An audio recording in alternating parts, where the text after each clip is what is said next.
सदगुरु जी ने चरणे नमो। मांगू प्रेम प्रसाद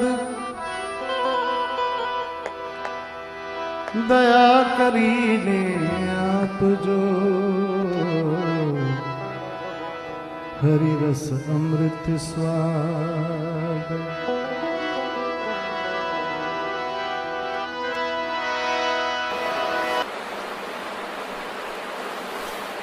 भंवर जाल बगुजाल है,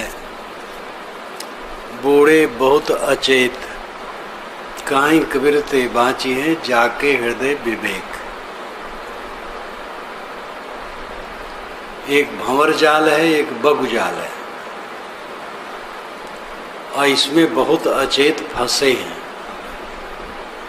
साहब कहते वही बचेगा जिसके हृदय में विवेक होगा। भंवर जाल और बगुजाल, गहरे पानी में कहीं कहीं भंवर होता है, पानी वहाँ का घूमता रहता है, उसमें पड़े हुए प्राणी पदार्थ घूम घूम करके उसी में डूबते रहते हैं।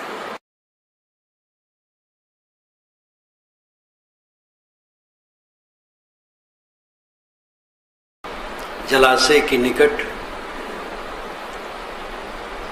बैठा एक पैर पर बैठ जाता है, कभी कभी एक पैर उठा लेता है, मालूम होता है बहुत बड़ा तपस्वी है, और अपनी आँखों को काफी कुछ ढक लेता है। अर्ध उन्मीलित नेत्र, आधी खुली आँख, मालूम होता है योगी ध्यान कर रहा है, लेकिन उसका ध्यान मछली पर होता है, कीड़ों पर होता है। ये बगुजाल, धर्म के पर्दे में रहकर लोगों को धोखा देना। भंवर जाल मोह माया का जाल, बगुजाल पाखंड का जाल। ये दो जाल में दुनिया के लोग उलझे हैं। भंवर जाल बगुजाल है। बूढ़े बहुत अचेत, इसकी धारा में बहुत से अचेत डूब गए। काहीं कबीर ते बाँची जाके हृदय विवेक। भंवर जाल, बगुजाल और विवेक, इन पर विचार करें। भंवर जाल स्थूल प्राणी पदार्थों के मोह का जाल है। आदमी अपने में सुबस नहीं रह पाता, इसलिए सुख की कामना करता है, दूसरे के देहों से सुख की कामना करता है। और पहली फसन ये होती है, एक युवती युवक के शरीर से सुख चाहती है। युवक के शरीर में सुख होता तो अपने सुख को लेकर के वो सुखी रहता, लेकिन युवक युवती के शरीर से सुख चाहता है। युवती के शरीर में सुख होता तो युवती अपने शरीर के सुख को लेकर के सुखी रहती। दोनों को भ्रम है। युवक युवती के शरीर में, युवती युवक के शरीर में सुख की कल्पना करते हैं, और इस सुख की कल्पना में अपने को उलझा लेते हैं। जब वे दोनों मिलते हैं, एक उत्तेजना होती है। उत्तेजना से अपनी ही इंद्री बेबल और क्षीण होकर सुख की कल्पना की जाती है। मिलता कुछ नहीं, अपना भ्रम। कुत्ता जब सूखी हड्डी चाबता है तो उसकी अपनी मूर्धा से ही, जबड़े से ही गर्म रक्त निकलता है। वो समझता है हड्डी से आ रहा है और चाबता रहता है।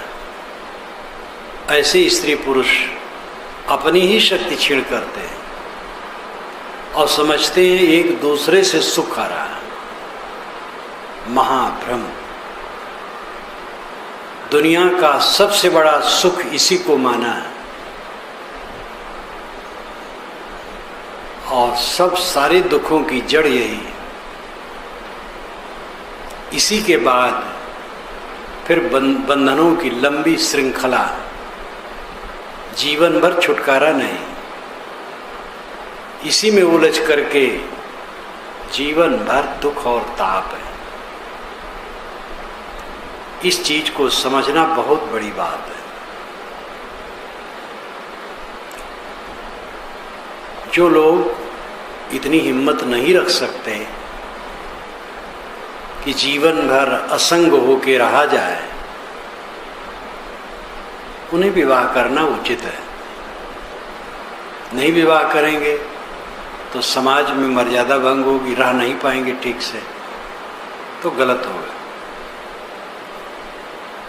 लेकिन विवाह करके उसमें लग करके देख लिया तो अकल आनी चाहिए।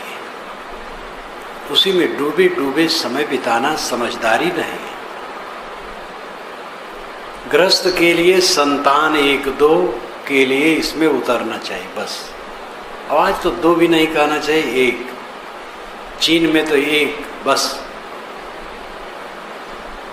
चीन का शासन बहुत गर्म है, हमारे यहाँ का शासन नरम है।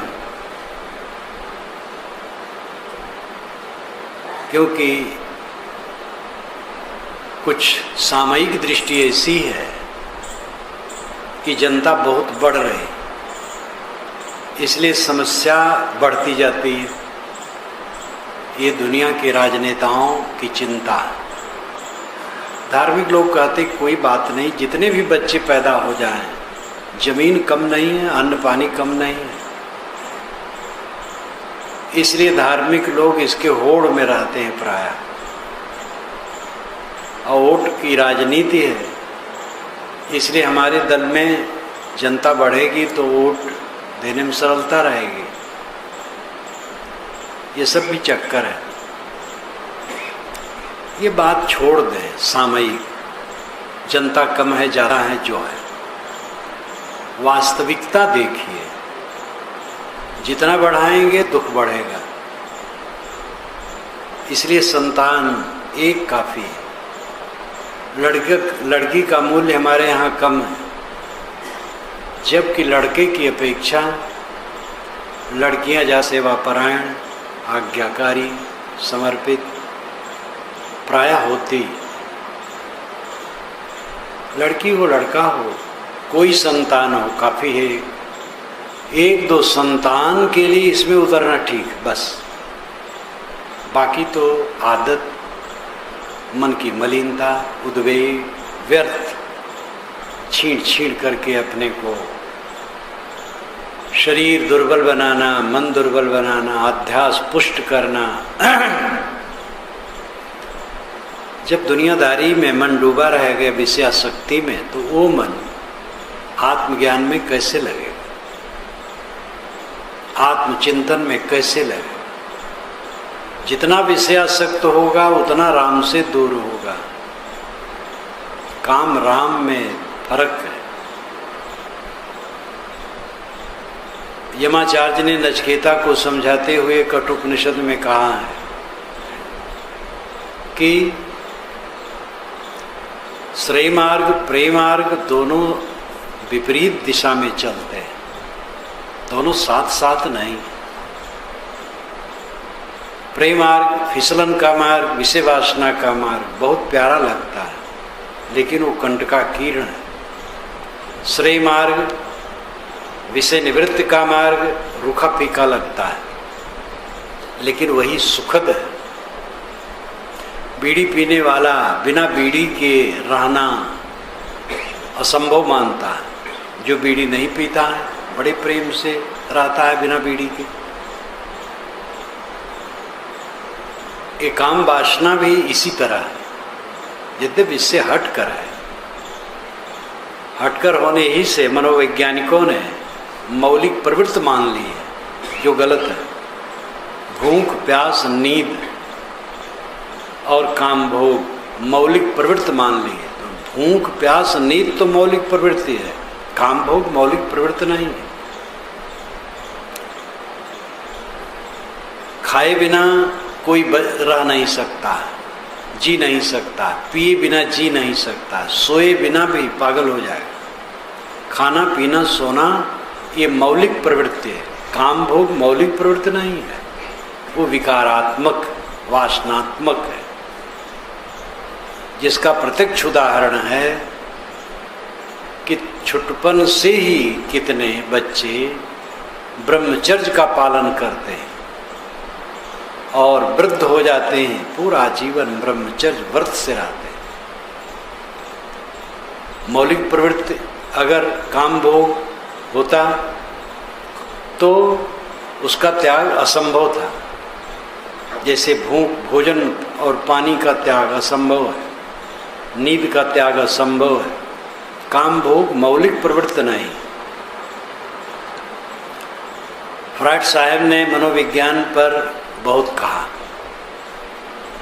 और उन्होंने अपराधियों, जो मानसिक अपराधी प्राय होते थे, उनकी चिकित्सा करते थे और उन्हीं के आधार पर उन्होंने अपना सिद्धांत गढ़ा।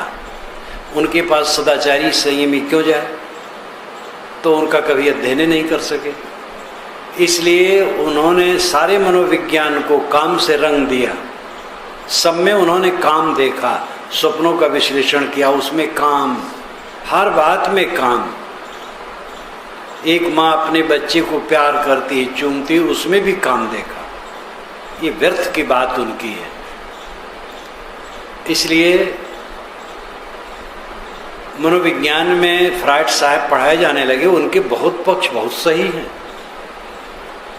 और आगे पीछे कितने फ्राइड होते रहते हैं जो भोग योग एक मानते रहते हैं। ये समझ लेना चाहिए कि एक दो संतान के लिए, गृहस्थों के लिए ठीक है बस, और बिल्कुल जरूरत नहीं। आत्मा वही जायते पुत्र, ये पंडितों ने कहा, आत्मा स्वयं पुत्र के रूप में आ गया, इसलिए पत्नी माँ हो गई। बड़ा कठिन कथन है, बड़ा कठोर। आत्मा वही जायते पुत्र है। जब पुत्र पैदा हो गया तो आत्मा ही पुत्र हो गया, यानी पुरुष जो है, पुरुष का आत्मा ही मानो पुत्र बन गया। पुरुष मानो खुद अपनी पत्नी में जाकर के पुत्र के रूप में पैदा हो गया, तो आप पत्नी माँ हो गई। संयम से रहो। ऐसे ऐसे ऋषि हुए हैं, ऐसे कड़े रूप से उपदेश किए। अपने मन को इससे संयमित करने की जरूरत है। मोह माया जितना बढ़ाएंगे तकलीफ होगी। गृहस्थ और विरक्त सबको अपनी अपनी श्रेणी में मर्यादित रहने की जरूरत है। देखा देखी, कितने लोग देखा देखी बढ़ाते रहते हैं।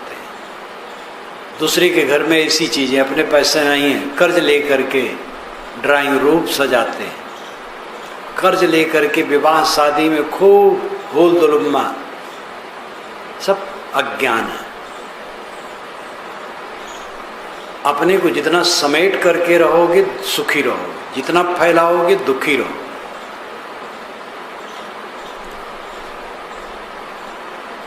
इस संसार में जितने प्राणी पदार्थों का संबंध बढ़ेगा, उद्वेग के स्थान उतने ज़्यादा बढ़ेंगे। इसलिए अपने को जितना बन सके समेटने की चेष्टा होनी चाहिए। जो कल्याण चाहे, मोह माया का पसारा ये भंवर जाल है। कहते महाराज क्या करूं, एक हाथ जोड़ता हूं चार हाथ टूटता है। ये अवध क्षेत्र में कहावत है। एक हाथ जोड़ता हूं चार हाथ टूटता है। संसार का स्वभाव टूटा फूटा, ये स्थिर नहीं है। बनना बिगड़ना इसका स्वभाव है। हम बनाने की चेष्टा करते हैं और वो बिगड़ता चला जाता है। आदमी अपने जीवन रूपी किताब का अध्ययन करेगा तो उसी से पता लग जाएगा कि बचपना से जो उसका अनुभव आज तक रहा है, कितना अंतर हुआ, आदमी कितना भ्रम में जीता है। जब वो तरुण था तब की सोच, जवानी का सोच, वैवाहिक दिन का सोच, बाल बच्चे पैदा हुए तब का सोच, बाल बच्चे जवान हो गए तब, जब वे खुद बाल बच्चे वाले हो गए अपने बाल बच्चे तब की स्थिति,